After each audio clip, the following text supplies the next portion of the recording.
من شرور أنفسنا ومن سيئات أعمالنا من يهده الله فلا مضل له ومن يضلل فلا هادي له. أشهد أن لا إله إلا الله وحده لا شريك له وأشهد أن محمدا عبده ورسوله. اللهم صل وسلم على حبيبنا سيدنا رسول الله وعلى آله وصحبه ومن تبعه ونصره ووالاه. يا أيها الذين آمنوا اتقوا الله وقولوا قولا سديدا يصلح لكم أعمالكم ويغفر لكم ذنوبكم ومن يطع الله ورسوله فقد فاز فوزا عظيما. أما بعد، فإن أصدق الحديث كتاب الله وخير الهدي وسلم وشر الأمور محدثاتها وكل محدثة بدعة وكل بدعة ضلالة wa kullu dalalatin finnar. Sidang Jumaat yang dirahmati Allah, di dalam hidup kita ada dua hal, iaitu sama ada kita menerima ataupun kita memberi. Kita menerima ketika kita memerlukan. Isteri memerlukan nafkah, menerima nafkah daripada suami. Anak yang kecil menerima nafkah daripada bapaknya.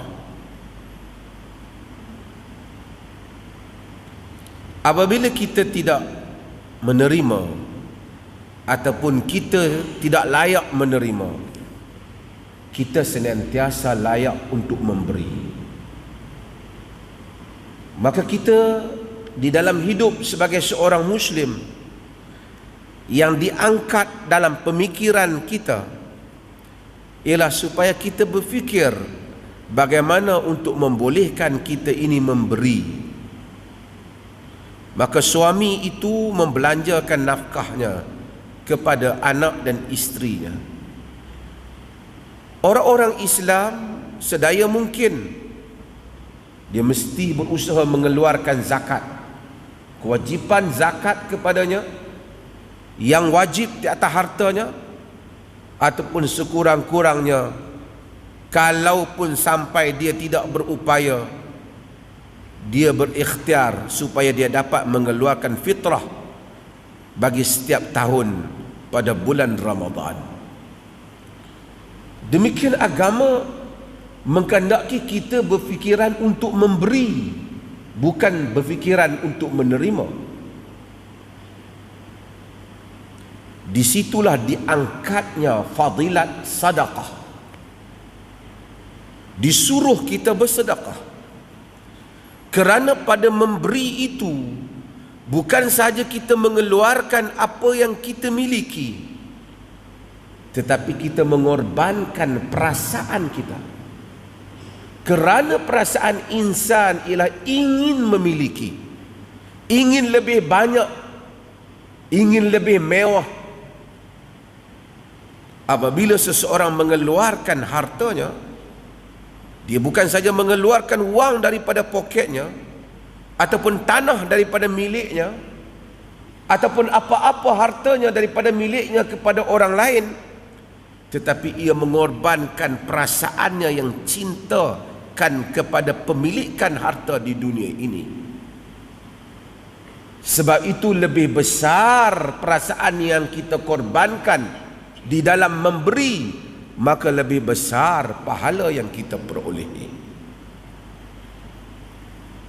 Orang-orang yang kaya raya, pendapatannya mungkin berpuluh ribu, jika dia mengeluarkan 100-200 ringgit daripada poketnya, mungkin dia tidak terasa sangat kekurangan daripada hartanya.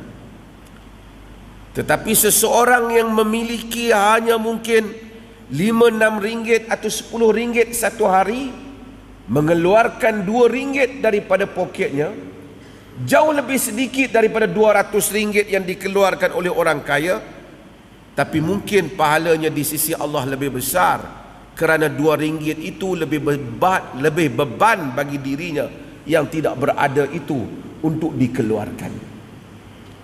Allah itu maha adil di dalam sedekah.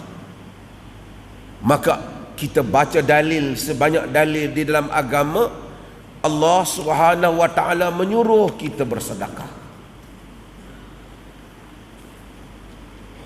Dan bagi sedekah itu ada syarat-syaratnya. Supaya sedekah itu yang mendapat ganjaran pahala yang Allah janjikan diterima di sisi Allah. Yang pertama ialah hendaklah seseorang itu ikhlas. Wa ma umiru illa liya'budullaha mukhlishina lahuddin. Mereka tidak diperintahkan melainkan untuk mengabdikan diri kepada Allah, ikhlas semata-mata kepadanya agama. Nabi sallallahu alaihi wasallam cerita di dalam hadis yang diriwayatkan oleh Abu Hurairah dalam Sahih Muslim, bagaimana seorang yang selalu bersedekah menderma di atas dunia ini. Allah tanya dia di akhirat, harta kau yang banyak yang aku bagi, apa kau buat? Dia kata, ya Rab, wahai Tuhan, tak ada daripada jalan-jalan yang kau redha, melainkan semuanya aku belanjakan, aku bagi kerana mencari redha-Mu. Allah kata pada dia, kadzabta, bohong. Walakinnaka fa'alta liyuqal huwa jawad. Tapi kau buat itu supaya orang kata engkau tu pemurah. Faqad qil, di dunia dulu orang dah kata dah. Summa umira bih, kemudian diperintahkannya. Fasuhiba ala wajhi summa ulqiya finnar, disentap daripada wajahnya, kemudian dicampak ia ke dalam neraka.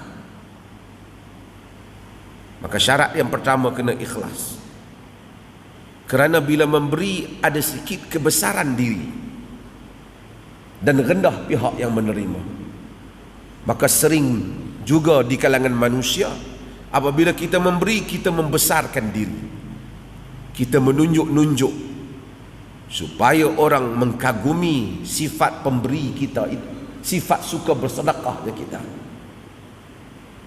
Kita mungkin tulis pada kertas pemberian kita sedekah ikhlas atau pemberian ikhlas, tapi Tuhan mengetahui.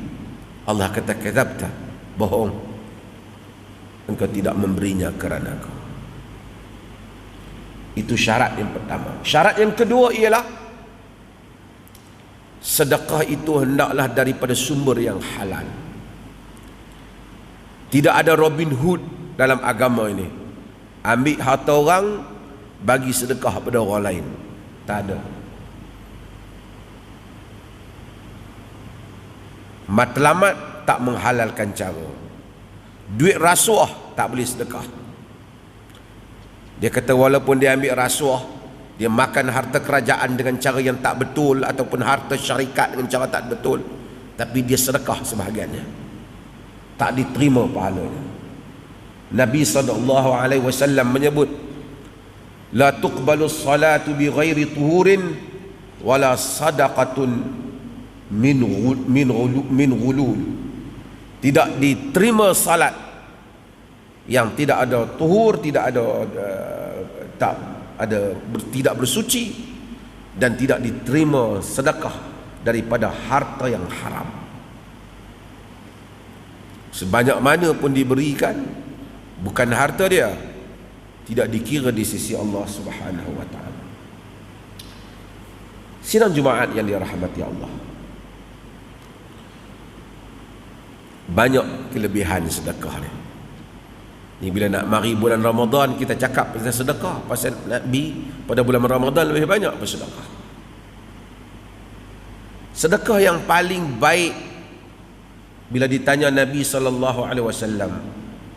ai sadaqati a'zamu ajran. Rasulullah, sedekah apa yang paling banyak pahala dia, paling besar pahala dia? Kata Nabi, wa anta saddaqa wa anta sahihu syahih takhshal faqr wa ta'malul ghina. Kamu sedekah masa kamu sihat, duk terasa harta tu duk teringin nak guna, duk bimbang kepada kemiskinan, kefakiran, duk nak kepada kekayaan. Masa dalam keadaan tu kamu sedekah, itulah sedekah yang paling besar sekali pahala dah. Nabi kita jangan sampai dah nyawa sampai ke halqum ni barulah kata hadza li fulan, hadza li fulan, hadza li fulan. Hak ni bagi kat dia ni, hak ni bagi kat dia ni. Qad kana lil fulan, Nabi kita memang bolah untuk dia lah. Maka masa kita sihat, hatta anak-anak muda, kalau pendapatan kita sikit, kita belajar memberi. Di kalangan orang Islam ini ada orang yang dia tak pernah berfikir untuk memberi. Dia hanya berfikir untuk menerima. Mana abang peruntukkan aku, mana peruntukkan aku. Menerima kalau hasil daripada kerja kita, tidak mengapa. Itu artinya kita melakukan kerja. Gaji kita, habuan kita, upah kita, hadiah kita di atas sesuatu kebaikan yang kita lakukan. Tapi kalau sampai peringkat dia langsung tak pernah fikir untuk memberi, dia hanya fikir untuk menerima, maka kita mempunyai masalah apabila kita berada di dalam keadaan demikian. Apabila masyarakat kita ramai yang berfikir nak terima saja bukan nak memberi. Sebab tu sedekah di masjid ada tabung bubuh. Kalau tak boleh RM10 bubuh juga, tinggal RM1 pun bubuh. Supaya kita menghapuskan perasaan syuh muta', kebakhilan yang ditaati. Dan terbaik ialah apabila manusia itu meletakkan harta sehingga ia terasa beratnya apa yang dia berikan itu, kerana kecintaannya kepada bahagian yang diberikan. Sebab itu dalam Al-Quran Allah Subhanahu wa taala sebut, wa anfiqu mimma razaqnakum min qabli an ya'tiya ahadukumul maut fayaqula rabbi laula akhartani ila ajalin qarib fa asaddaqa wa akum minas salihin. Allah kata, belanja harta kamu sebelum datang kepada seseorang kamu maut, sehingga apabila datang kepada seseorang kamu maut, kamu akan kata, Tuhan, kalau bagi lewat sikit ya, aku nak sedekah dan aku akan jadi pada orang soleh. Dia tak kata aku nak solat, dia tak kata aku nak pergi haji. Manusia ni kalau Allah bagi 5 minit setelah dia mati, dia kata Tuhan aku nak sedekah. Sedekah pantas. Sedekah dia tahu bila mati amalan dia yang paling besar pahala. Segala wang yang ada di dalam poket kita, sebahagiannya mungkin hak kita, sebahagiannya mungkin hak orang lain. Apa yang kita nikmati daripada harta kita dengan kadar pakaian yang kita pakai, kenderaan yang kita ada, wang yang kita makan. Mungkin kita ada 3-4 juta ataupun 10 juta, berapa puluh ribu di dalam bank kita. Belum tentu kita menggunakannya, belum tentu kita menikmatinya. Apabila kita meninggal, maka kita tahu nikmat bersedekah. Nabi SAW kata, as-sadaqatu tutfi'ul khati'ah kama yutfi'un narul ma'u. Sedekah itu memadamkan dosa seperti mana air memadamkan api. Nabi SAW dalam hadis ingatkan tentang sedekah. Di samping pahala banyak di akhirat, orang yang rajin memberi ni, dia tak akan berkurangan harta dia. Lihatlah teman-teman dan siapa saja kawan-kawan kita yang suka bagi. hatu janji Tuhan. Dan orang yang suka minta kat orang ni, kita akan tengok berterusanlah dia akan macam tu. Dia penyakit.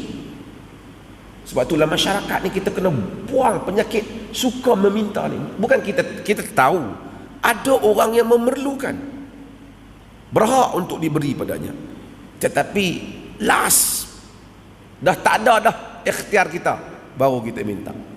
Nabi ajak sahabat tak meminta, sampai tali kuda jatuh ke bawah pun tak minta tolong orang angkat, turun sendiri ambil, berdikari.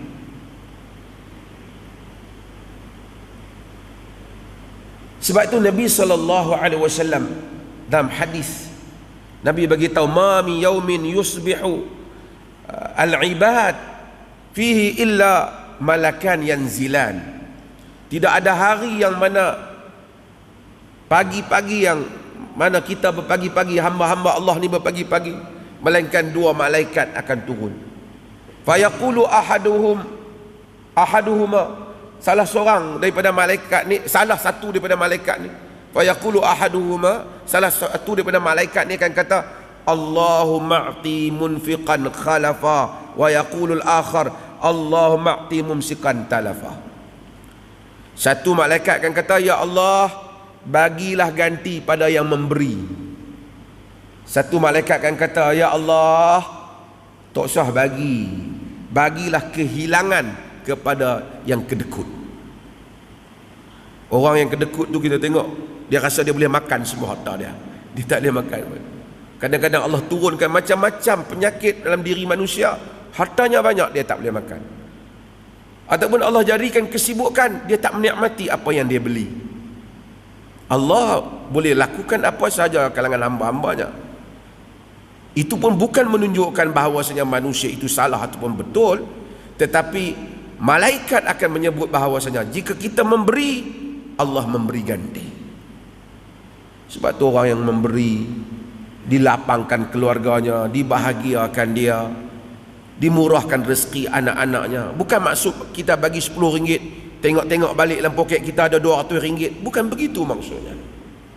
Tapi Allah melapangkan rezeki, melapangkan rasa cinta, melapangkan kehidupan, memberikan kemudahan, memberikan kesihatan. Semua itu adalah harga dalam hidup ini. Maka belajar, berusaha kita supaya suka bersedekah. Ada RM2 bagi, ada RM1 pun bagi. Tak ada apa hari itu, mai sembahyang subuh, pagi-pagi tengok, bagi. Tengok jiran rumah sebelah kita, tengok korang, bagi. Beras kita lebih, bagi. Dan tak payah habaq ke orang, supaya kita bersungguh-sungguh di dalam menjaga keikhlasan di sisi Allah Subhanahu wa taala. Mudah-mudahan hadis-hadis Nabi dan ayat-ayat Allah ini menjadikan kita sentiasa bersedekah. Dan masyarakat Perlis ini masyarakat yang suka bersedekah. Tabiat orang-orang penjual yang suka bersedekah, pekerja yang suka bersedekah, keluarga yang suka bersedekah, kita akan melihat keajaiban dalam hidup ni. Allah mendatangkan rezeki yang luar biasa kepada orang yang suka bersedekah. Kadang-kadang dia tak boleh fikir macam mana rezeki dia tu datang dan kelapangan hidup datang akibat dari bersedekah. Sebab setiap pagi malaikat berdoa kepadanya supaya Allah memberikan ganti untuknya.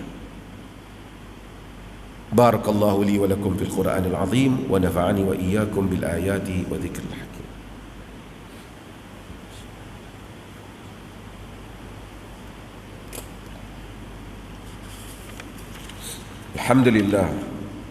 Alhamdulillahilladzi arsala rasulahu bil huda wa dinil haqq liyudhhirahu 'ala ad-dini kullihi walau karihal kafirun. Asyhadu an la ilaha illallah wahdahu la syarika lah wa asyhadu anna Muhammadan 'abduhu wa rasuluh. Allahumma shalli wa sallim ala Rasulillah wa ala alihi wa sahbihi wa man tabi'ahu wa nasarahu wa wala. Amma ba'da. فيا أيها الإخوة المؤمنون أوصيكم ونفسي بتقوى الله وتزودوا فإن خير الزاد التقوى Sidang Jumaat yang dirahmati Allah, bila kita nak bersedekah, kita sedekah benda yang kita sayang, bukan sedekah benda yang kita tak mau dah. Ada orang buat program bagi baju, himpun baju untuk orang yang memerlukan. Ada orang dia ambil baju hak buruk dah tak boleh pakai, dia pergi hantar. Makanan hak dah tak boleh makan, dia letakkan. Benda hak dah tak boleh guna, dia bagi ke orang. Itu bukan sedekah. Seseorang bersedekah apa yang dia sayang. Mungkin dia dah tak boleh guna, tapi benda yang ada harga. Mungkin dia dah tak mau guna, tapi ada harga kalau dia jual, tapi dia tak jual, dia beri kepada orang lain. Allah Subhanahu wa ta'ala menyebut dalam Al-Quran, lan tanalul birra hatta tunfiqu mimma tuhibbun wa ma tunfiqu min syai'in fa innallaha bihi alim. Allah kata lan tanalul birra, lan tanalul birra, kamu tak akan mencapai al-birra, kebaikan, hatta tunfiqu mimma tuhibbun, sehingga kamu belanja apa yang kamu sayang. Wa ma tunfiqu min syai' fa innallaha bihi alim, apa saja yang kamu belanja daripada sesuatu, sesungguhnya Allah Subhanahu wa ta'ala Maha mengetahui. Tuhan tahu hak mana yang kita bagi tu, apa nilainya di sisi kita. Sebab tu kadang-kadang satu orang yang susah bagi RM5 mungkin lebih besar di sisi Allah daripada orang yang begitu kaya bagi RM500. RM5 dia tu pun mungkin tu separuh harta dia pada hari tu. Mungkin orang bagi RM500, yang tu baru 5% daripada harta dia pada hari itu. Allah Subhanahu wa ta'ala mengetahui segala-galanya. Innallaha wa malaikatahu yusalluna 'alan nabi ya ayyuhalladzina amanu sallu 'alaihi wa sallimu taslima. Sesungguhnya Allah dan malaikatnya berselawat kepada Nabi. Wahai orang-orang yang beriman, hendaklah kamu berselawat dan salam kepadanya. Allahumma salli ala Muhammad wa ala ali Muhammad kama sallaita ala Ibrahim wa ala ali Ibrahim, wa barik ala Muhammad wa ala ali Muhammad kama barakta ala Ibrahim wa ala ali Ibrahim fil alamin innaka Hamidun Majid. Allahumma ghfiril muslimina wal muslimat wal mu'minina wal mu'minat al ahya' minhum wal amwat innaka sami'un qaribun mujibud da'wat wa qadiyal hajat. Ya Allah, ampunilah seluruh kaum muslimin sama ada yang hidup ataupun yang telah mati. Ya Allah, Engkau berilah petunjuk hidayah serta rahmat-Mu kepada kami sekalian hamba-hamba-Mu dan kepada pemimpin kami, terutama Raja Pemerintah Negeri Perlis Tuanku Syed Sirajuddin Ibnu Almarhum Tuanku Syed Putra Jamalul Lain, dan Raja Muda Perlis Tuanku Syed Faizuddin Putra Ibnu Tuanku Syed Sirajuddin Jamalul Lain, serta kaum kerabat baginda, supaya sentiasa beramal dengan kitab-Mu dan sunnah Nabi Muhammad sallallahu alaihi wasallam. Dan Engkau lanjutkanlah usia baginda berdua dalam keadaan selamat, sihat sejahtera, dan semoga dengan kesihatan yang baik yang Engkau kurniakan kepada baginda berdua, terlaksananya pemerintahan yang adil lagi diredai oleh-Mu. Ya Rahman, Ya Rahim, kami memohon kepadamu dengan segala kerendahan diri sebagai hamba-Mu. Engkau indahkanlah akhlak kami, Engkau perbaikilah pergaulan antara kami, Engkau peliharalah kami daripada penyakit lemah, malas, berpemikiran dangkal dan buruk budi pekerti. Rabbana hablana min azwajina wa zurriyyatina qurrata a'yun waj'alna lil muttaqina imama. Rabbana atina fid dunya hasanah wa fil akhirati hasanah wa qina adzabannar. Innallaha ya'muru bil 'adli wal ihsan wa ita'i dzil qurba wa yanha 'anil fahsya'i wal munkari wal baghi ya'idzukum la'allakum tadhakkarun.